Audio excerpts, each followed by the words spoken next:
Assalamualaikum dan selamat sejahtera. Okay, hari ini kita akan belajar Bahasa Melayu tingkatan 1 yang bertajuk kata adjektif. Okay, tata bahasa kata adjektif.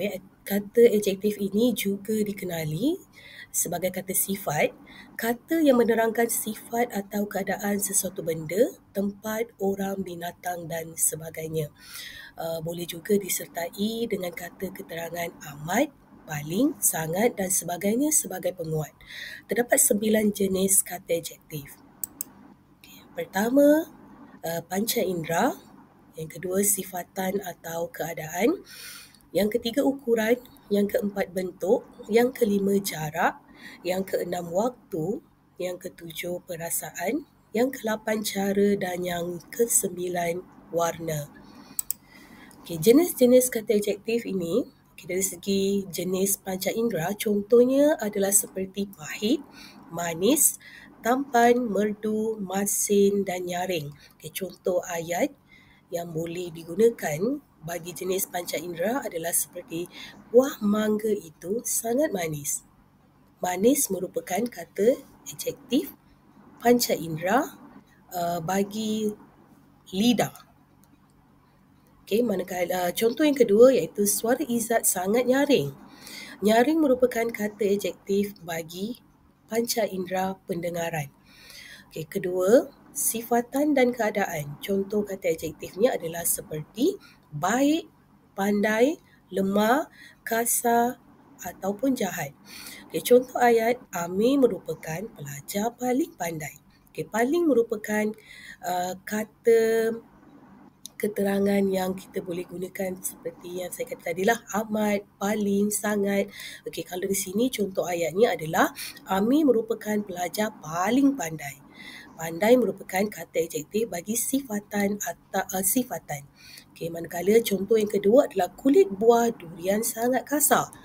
Okey, sangat kasar. Kasar merupakan kata adjektif bagi sifatan juga. Okey, seterusnya ukuran.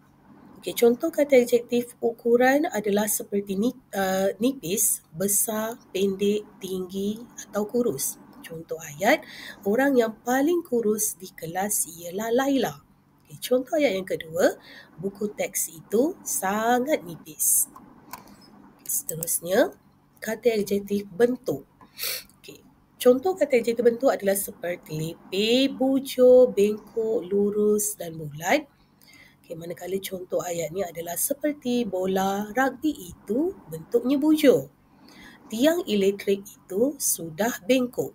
Okay, seterusnya jenis jarak. Okay, contoh kata adjektif jarak seperti jauh, hampir, dekat, sebelah. Contoh ayatnya pula, rumah saya sangat jauh dari sekolah. Okay, contoh yang kedua, kedai itu sebelah rumah saya. Seterusnya, jenis waktu.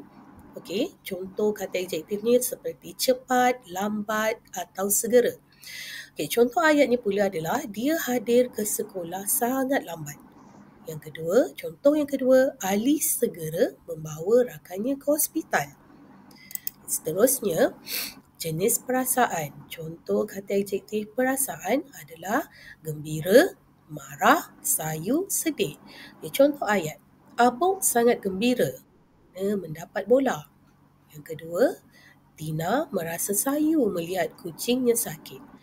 Contoh bagi jenis cara adalah perlahan, deras, laju. Contoh ayatnya, Kamil memandu dengan perlahan. Contoh yang kedua, air sungai itu mengalir dengan sangat deras.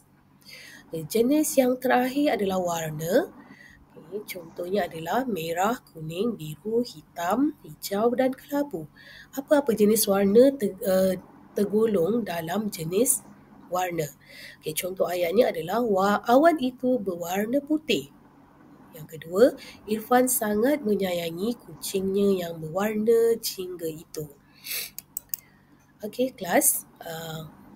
Tamatlah pembelajaran kita pada hari ini. Saya berharap apa yang saya terangkan tadi kamu semua dapat belajar dan dapat memahaminya, dan sekiranya terdapat masalah boleh rujuk dengan saya.